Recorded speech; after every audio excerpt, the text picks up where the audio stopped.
Welcome to the video. So this is gonna be the absolute truth about cycling in the Philippines, my experience, what you can expect cycling in the Philippines, how are the states of the roads, and how is the traffic. And we jump right in with the cruise team. So this is Angeles City. You see the wide roads, and there is a cycling team you can join on the weekends. It's called the cruise team, and they're doing this 10k loop. They're doing it 10 times, so you can go for a 100k ride in 3 hours. They can do it, so they're doing high averages of 35k an hour, I believe. And those roads are very well maintained. You can go very fast, and it's all flat. There's like maybe 10 meters of elevation in total. So if you're into group cycling, Angeles City has you covered. And with the bike lanes, there's many bike lanes in Angeles City, out in Clark, and there you can cycle without being in conflict with the cars. Even though there's very few cars, there's no trucks, no tricycles, and no jeepneys on those roads. There's basically just motorbikes and a few people riding their cars.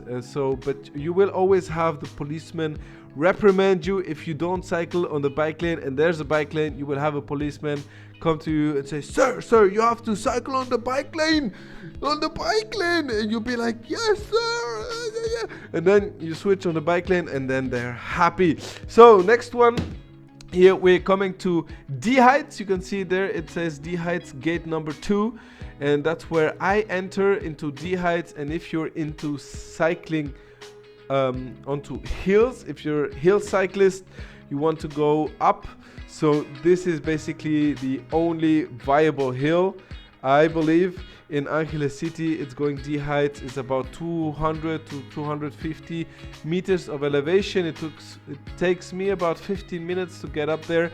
And on the top you have a golf club where all the Koreans meet, and they will cheer you on when you're going up there. And the guards also, they will be, sir, go, go, go. And then you can cheer back. You can be, yeah, I almost made it. And this is just a fun experience all in all. So here, that's on the top. There you have the entrance to the golf club.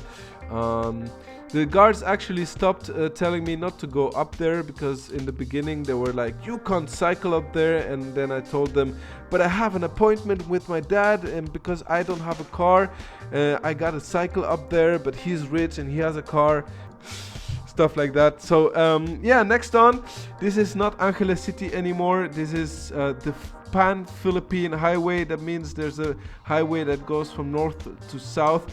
And this day was a super rainy day.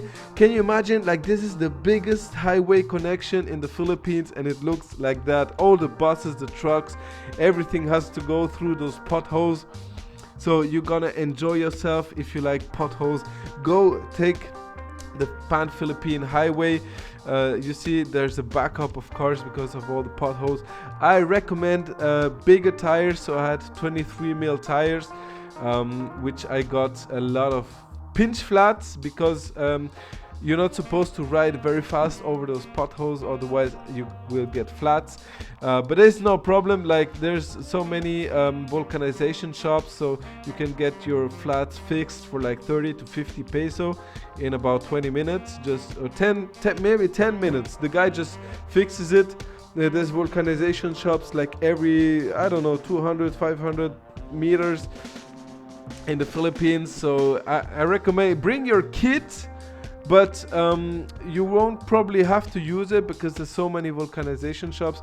And this is how the road looks most of the time. So you have the one lane on the left where all the trucks goes and the cars, and then you have this spare lane on the right for like slower people or parking or bikers, like cyclists like me.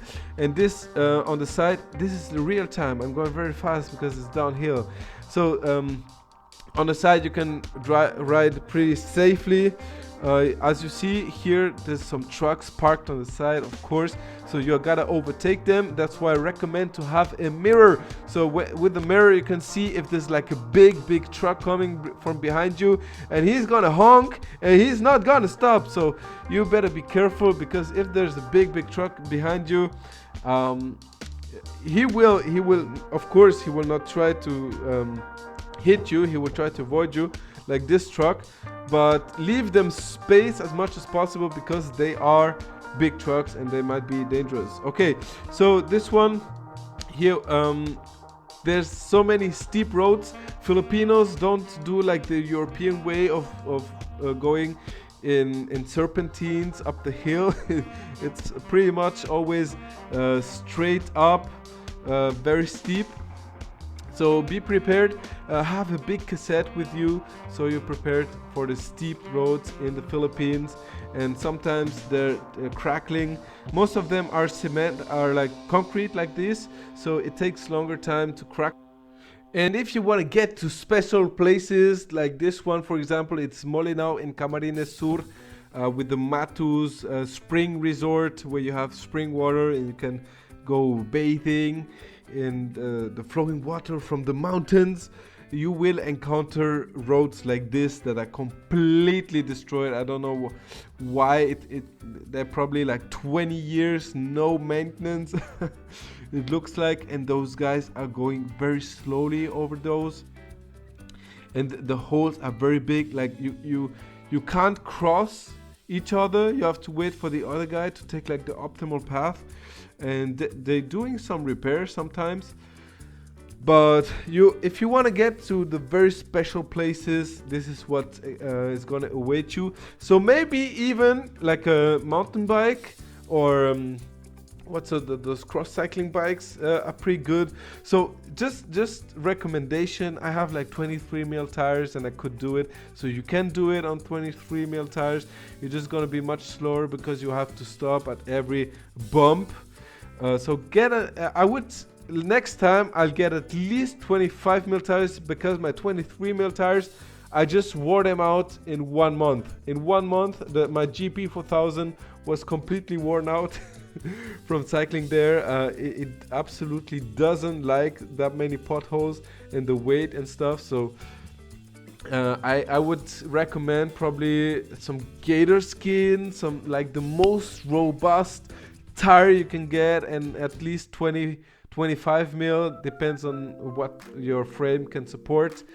And that would be my next choice next time. And pump it up as much as possible, like put the highest recommended pressure, so you don't get pinch flats. Another thing that you might encounter as well is floods. So this one, it looks like I'm riding over water, I'm like Jesus, or I'm in Venice. And no, just simply this is a side road. I should have taken the main road. The main road was a little bit more elevated, but this one was a side road. And you see the kids walking there without shoes, and most of the people, they have like boots on. And I cycled there and it went as deep as to my shoes, so my feet were completely wet and stinking like, I don't know, like sewage. So after I went through this garbage water, I had to go to wash my feet. So I went to a gas station, and just washed my feet and my shoes and my socks, so I could get the stink off. So that's also one thing that can happen. You have floods, and then you have those roads, and just try to pick a route that's maybe around the floods. So we summarize. You got a very good cycling experience with bike lanes, wide roads in Angeles City. There's a cycling community there. And otherwise, if you're into bikepacking, I had very good experiences in Luzon. The roads are pretty good, and taking the Pan-Philippine Highway is the absolute challenge with all the potholes. And there's cycling communities in almost every big city. I went to Cebu, I went to Davao. There's cycling communities there because you have hills There's a hill in Cebu. Cebu is at the bottom of a hill, and there's so many cyclists going up there. They're taking pictures and everything. And in Davao it's the same. You have the volcano in Torel, and there's always cycling going on, cyclists going up there, and the road is excellent. The road is excellent in Torel. That's the absolute recommendation if you like the hills. This is a climb of 900 meters. Best roads and best route up there to have some breakfast. By the way, this is some footage from Manila, so I don't recommend riding in Manila. There's so many cars, so much traffic, and it's so hot. Avoid Manila as much as you can. So, thank you for watching. I hope to see you in the next one.